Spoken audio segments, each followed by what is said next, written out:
radi se o Q liniji, novom stroju Cundovom koji je potpuno automatiziran, dolazi opremljen sa BHS-om,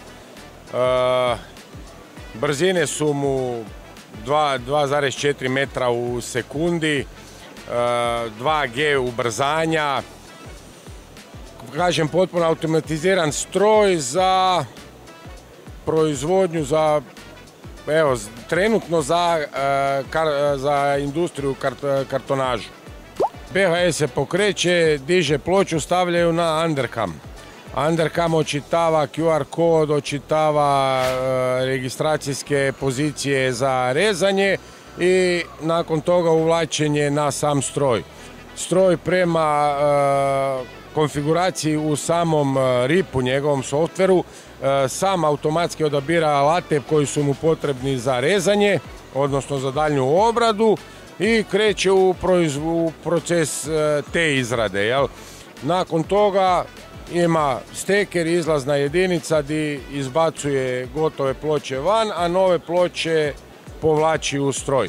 Mogu se naslagati razni poslovi gore, ne mora sve biti niti na istom materijalu, niti na istom debljini, veličini. Stroj će sam prema QR kodu prepoznat koji je to posao koji mora odraditi, povući će nacrt koji mu treba i isto tako kad odradi, isto tako će slagati na drugu stranu, razmak stavljati između poslova.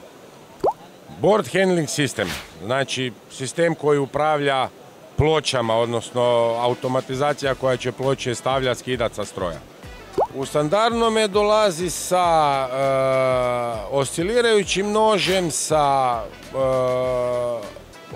creasing wheelom, odnosno kotačićem ovim za biganje i univerzalnim nožem. Ostalo su alati koji idu prema potrebi, trenutno su, odnosno samo za taj stroj ti alati su dovoljni, dolazi sa modulima za biganje i modul za rezanje. Nekad su to bili ZP modul i ZS modul. Jedan je za pritisak, drugi je za brzinu. Pa ja bih rekao da ima. Da ima, jer i kod nas ima dosta velike kartonaže koji bi si mogli takav stroj priuštiti, recimo to tako, da